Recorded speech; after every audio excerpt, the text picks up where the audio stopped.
Hello everyone, we're tackling Long Story Short again, so let's jump right in.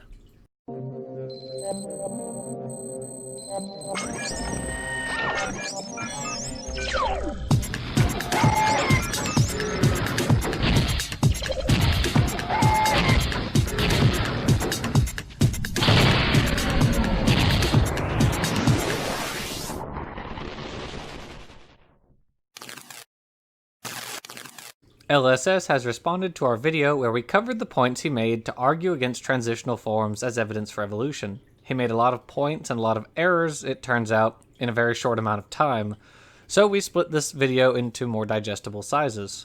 Here is part 1, so let's see what LSS has to say. Yes, this is technically true, but also a little bit misleading. I know they're not claimed to be direct descendants. Rare is the scientist who would be so bold as to make such a claim. Wait, so he knows they're not claimed to be direct descendants? However, previously, LSS stated this.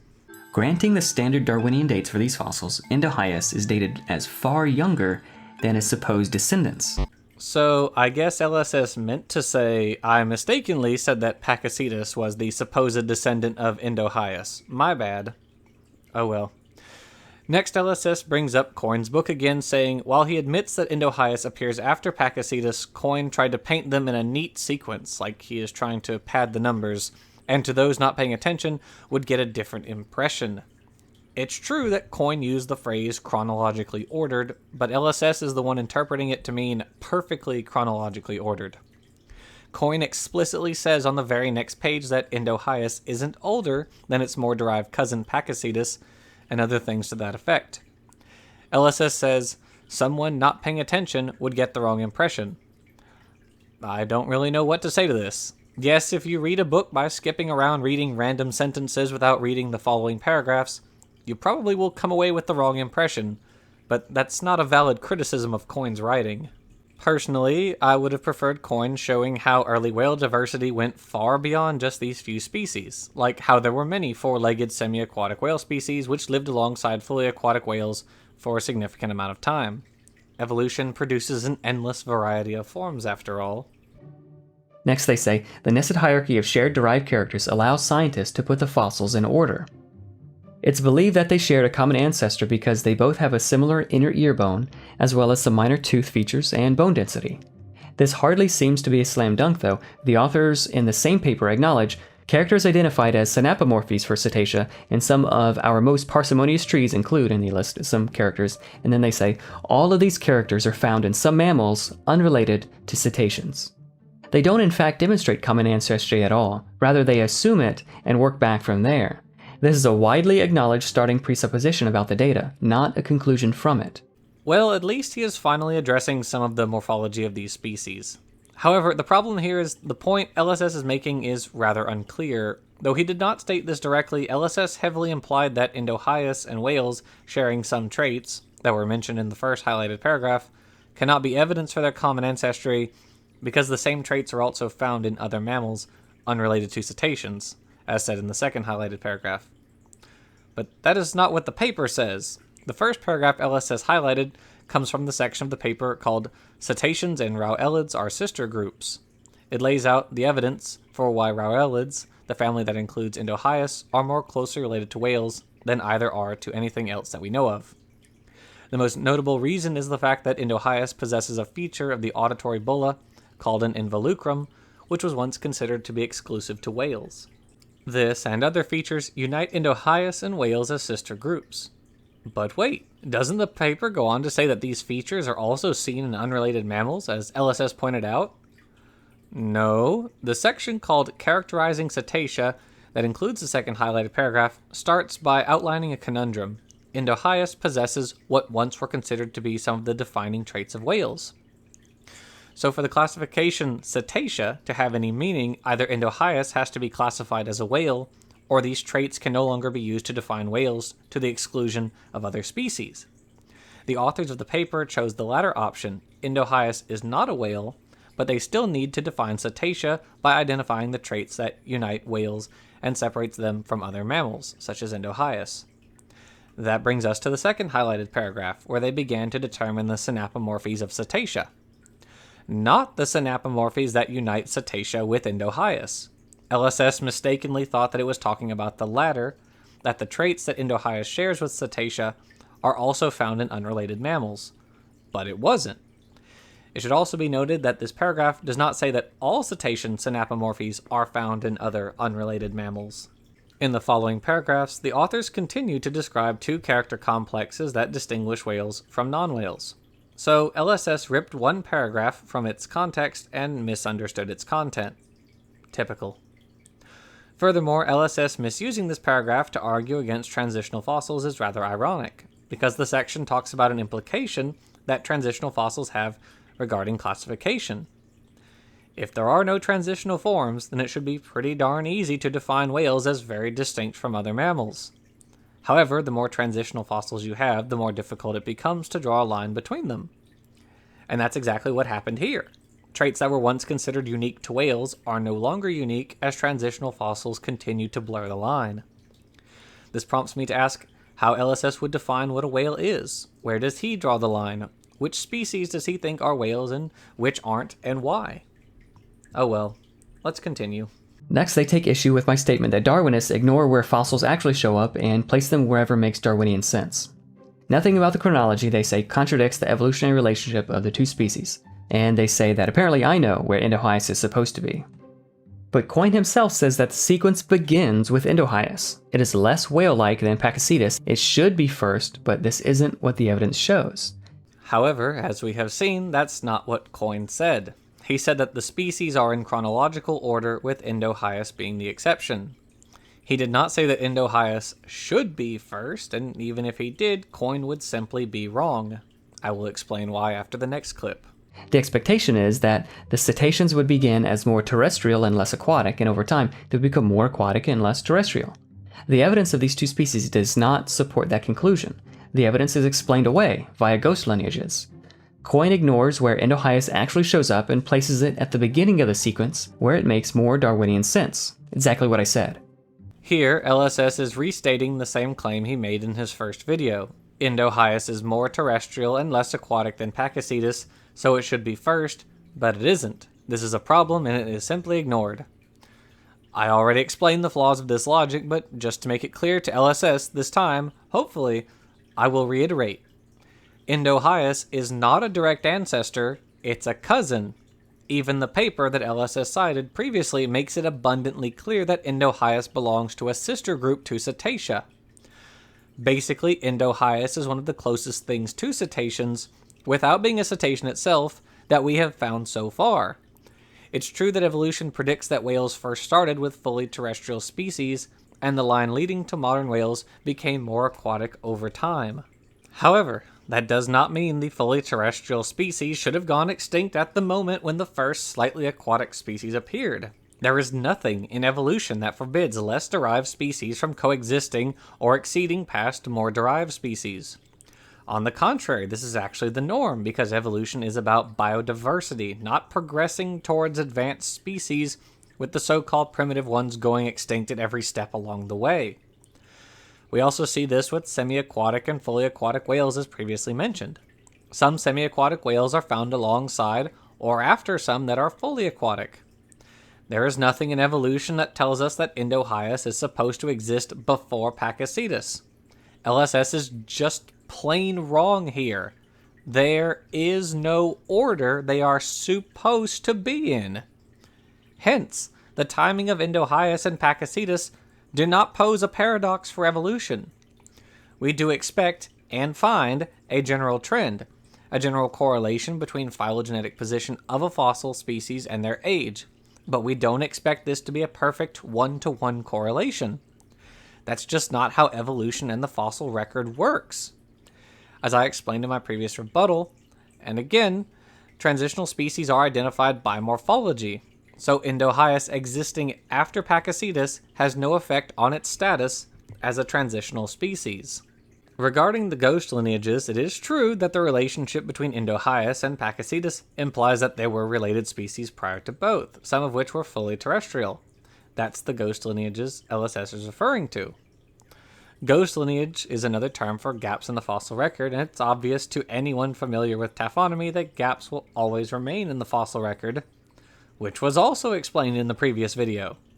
LSS simply asserts that this is just an ad hoc excuse, but he gives no reason for why this is so, unless he wants to argue that the fossil record is close to perfection, hence any small gap between two similar species like Bacillus and Indohyus simply shouldn't be there at this point. Good luck with that. As we said in the former video, the fossil record will always contain such gaps, since it will always remain incomplete.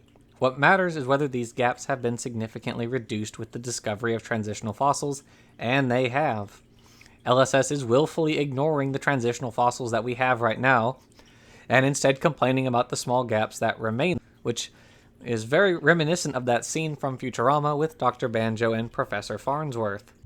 Next, this one is funny. They say that I'm making the "if we came from monkeys, why are there still monkeys" mistake. If Bacillus came from Indohyus, then why do we find Indohyus at the same time as Bacillus? No, more accurately it would be, if whale evolution is supposed to be great evidence because of this chronologically ordered series of fossils, then if the fossils are not, in fact, ordered chronologically, then is it still great evidence? I think that's a pretty fair question. But it's still a flawed question because the primary reason for why these fossils are great evidence for whale evolution does not come from their chronology. It comes from their morphology, which is what defines species as transitional. Although LSS once again complains about Coin saying chronologically ordered, but that was already addressed before. Since the expectation isn't a perfect chronological order, the fact that the order isn't perfect doesn't change the quality of the evidence. Furthermore, LSS did indeed make the "why are there still monkeys" mistake. LSS said that Indohyus, part of a sister group, should not exist alongside or after Bacillus, which is just as boneheaded as saying that monkeys should not exist alongside humans. It's the same flawed thinking. Monkeys are cousins of humans, so they can coexist. Likewise, Indohyus and Bacillus are cousins, and thus they can coexist or live past one another either way.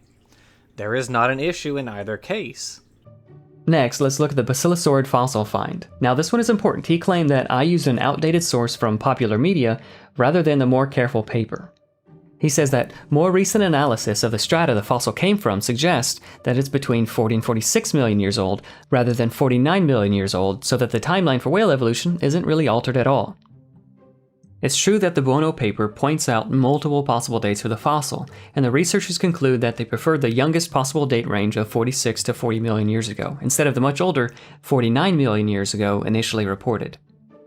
Let's look at their data and ask why they might have preferred the youngest possible dates. From their paper, they list multiple different studies. For the sake of argument, we're just going to take all of their numbers and methods for granted.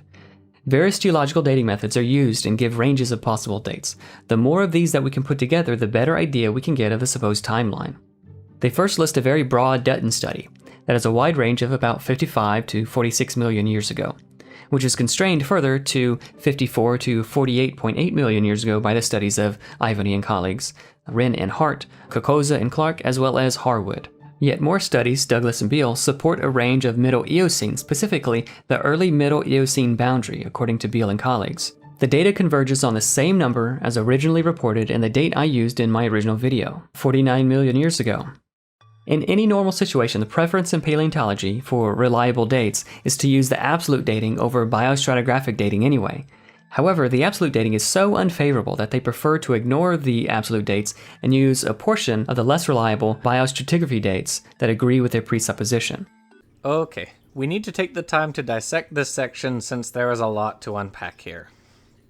LSS shows this graphic on screen, which he suggests shows the dates for the Basilosaurus fossil that all those different papers give. He says Dutton gave a range of 55 to 46 million years ago, which was then constrained to 54 to 48.8 million years ago by Ivany, Wren, and Hart, Kokoza and Clark, and Harwood.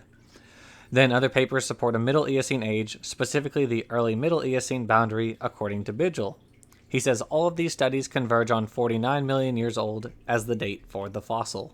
So let's take a closer look at this set of claims, because LSS's reporting of the dates given by these papers is, to put it charitably, utterly wrong. For context, here's a quick background on the location that the fossil was found in. The La Meseta Formation is a set of strata found on Seymour Island on the Antarctic Peninsula. It's a series of rock layers about 750 meters thick in total, shown in this diagram on the left.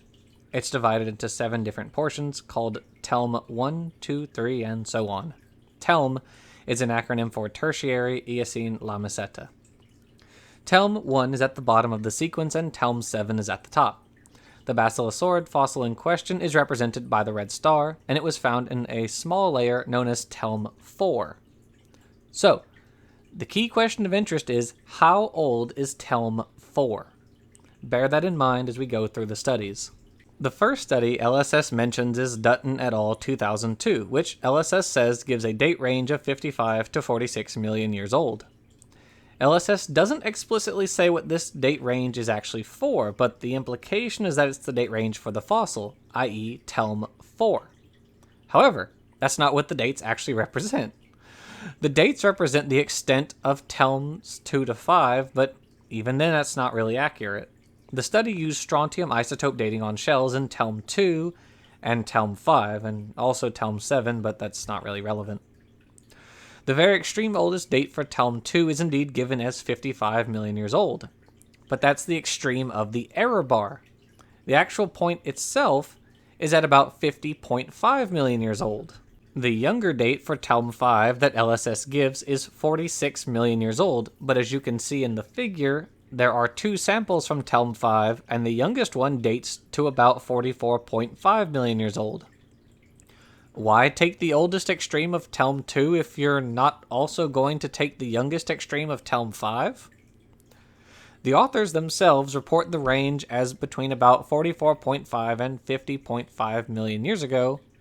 Why not use that range? LSS is skewing the numbers to be older. If we take their numbers, and bear in mind that TELM 4 is closer to TELM 5 than to TELM 2, a reasonable estimate for the age of TELM 4, and hence the fossil, is somewhere in the region of about 47 million years old. What about Ivany et al. 2008? This time the authors used strontium isotope dating on shells from TELM 4 as well as other TELMs above and below. They provide an age of 52.5 million years old for TELM 4. Again, LSS shows a much larger range of 54 to 49 million years ago in his graphic, but again this represents TELMs 2 to 5, not TELM 4 specifically. But overall he was at least close with the second bar. Next, LSS rattles off 3 papers, which his graphic claims all give the same date range for the fossil, 54 to 49 million years old. This is where things really start to go off the rails. Wren and Hart used biostratigraphy to date several sections in the La Meseta Formation, but it's not easy to correlate these with TELMs because this is before the TELM division system was introduced. They were kind enough to provide the locations of their sections on a map, though. So by comparing these with a geological map that does show the TELMs, we can work out where each section goes on the schematic. We can see that their section 3A roughly corresponds to TELM 2 and 3B corresponds to TELM 5. What ages do they provide? 54 to 49 million years old, as LSS claims? Not even close. The authors date 3A to the late early Eocene, which is around 49 million years old, and 3B to between the late middle Eocene and the late Eocene, or between about 40 to 34 million years old. Given that TELM 4 is between these two sections, the date for the fossil implied by these dates is roughly between 48 and 40 million years old. The next paper, by Kokoza and Clark, is a doozy. Remember again that LSS is claiming it shows a date of 54 to 49 million years old for the Basilosaurus fossil in TELM 4. In fact, the authors examined the biostratigraphy of the bottom 168 meters of the La Meseta Formation, which corresponds to TELMs 1 and 2.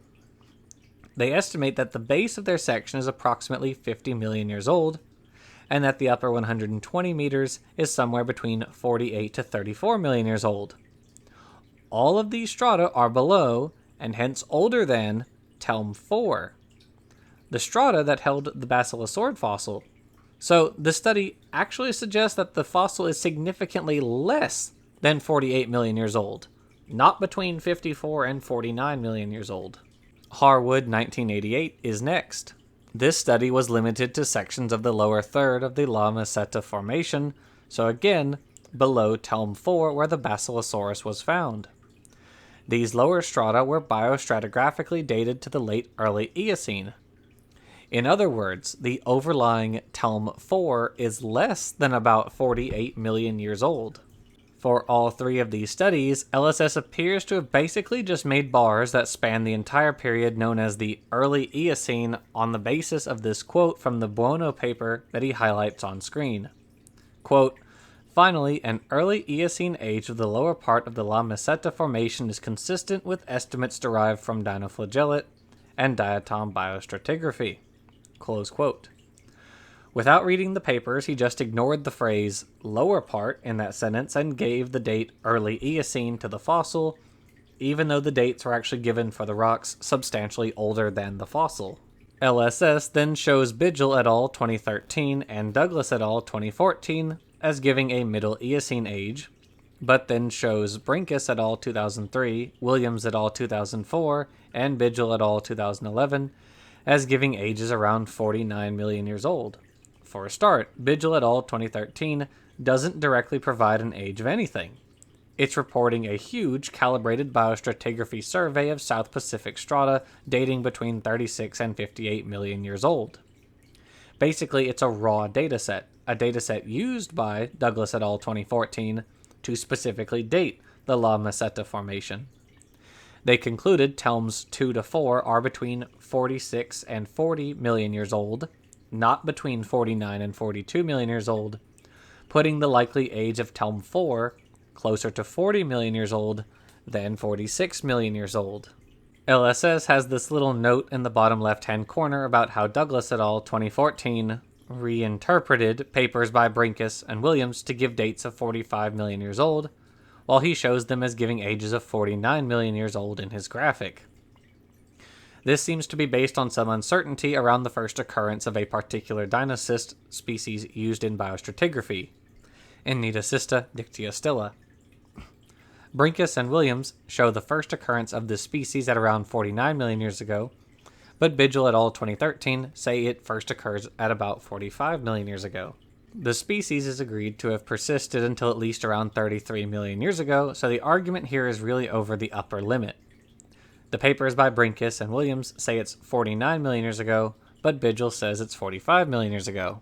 I'm more inclined to go with the more recent and comprehensive study by Vigil, but ultimately it doesn't make a huge difference. Remember that this is setting the upper age for Telm 2, which is below and hence older than Telm 4, where the Basilosaurus fossil was found. Certainly, the papers by Brinkus and Williams do not provide a specific age of 49 million years for the fossil as LSS graphic shows. Finally, we have Vigil et al. 2011, which LSS graphic says provides a date of between about 50.5 and 48 million years ago. However, this is another paper that isn't directly dating the La Meseta Formation. It basically shows that certain species of dinocysts became abundant in the Southern Ocean after about 49 million years ago, implying that if you find lots of these species in your strata, it's younger than 49 million years old. Slightly older sediments tend to contain different species. This study was another one used by Douglas et al. 2014 to place an upper age on the base of the La Meseta Formation of 49 million years old. So rather than these 5 papers providing different dates, it's really more like these 4 papers providing different upper bounds for the age of the oldest rocks in the La Meseta Formation, according to Douglas et al. 2014. So, let's summarize. Dutton gave a range for Telms 2 to 5 of 44.5 to 50.5 million years old based on absolute dating, suggesting an age of about 47 million years old for the fossil. Ivany et al. Used the same absolute dating technique and gave an age range of 54 to 48 million years old for Telms 2 to 5, and a specific age of the fossil of 52.5 million years old. Then LSS went through 3 biostratigraphy papers. Wren and Hart dated Telms 2 to 5 at between 34 and 49 million years old, implying an age of somewhere between 40 to 48 million years old for the fossil in Telm 4. Kokoza and Clark dated some of the strata found well below the fossil and concluded it was between 48 to 34 million years old, which means the fossil would have to be somewhere in that range or younger, certainly not older than 48 million years. Harwood did almost the same thing with the same results, again suggesting the fossil in Tome 4 is younger than 48 million years old. Then we had 4 papers influencing the conclusion of the most recent papers of them all, Douglas et al., 2014, which put the upper age of Tome 2 between 49 and 45 million years old, and a lower age for Tome 4 at about 40 million years old. Comparing these correct dates from the papers with the dates that LSS gives, it's clear just how much he mangled the data. Taking the real date ranges as they are now, it's pretty clear that they converge on a younger age for the Basilosaurus fossil, rather than 49 million years old.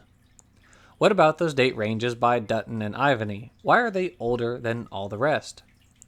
Well, these are the 2 studies that dated the strata using strontium isotope dating, and LSS says in his video that us evolutionists are ignoring these dates despite the fact that they're usually preferred over biostratigraphic dates. That's not really what's going on, though. As was pointed out in Douglas et al. 2014 and repeated in Buono et al. 2016, there is reason to believe that these dates were thrown off by factors like freshwater mixing and the incorporation of silicates, reworking of older shells in the younger rocks, and previously identified variations in the global strontium isotope seawater curve during this period. It's very technical, but basically there's good reason to think that those absolute dates are not reliable in this instance. So in conclusion, the date range of 40 to 46 million years old for the Basilosaurus fossil provided in Buono et al. 2016 is the best available estimate, while the figure of 49 million years that LSS used is out of date and not supported by the weight of the evidence. This means that the timeline of whale evolution is relatively unchanged by this Antarctic Basilisaurid. And that's everything that needs to be addressed with regards to LSS's whale arguments. So, thanks for watching, and I'll see you next time.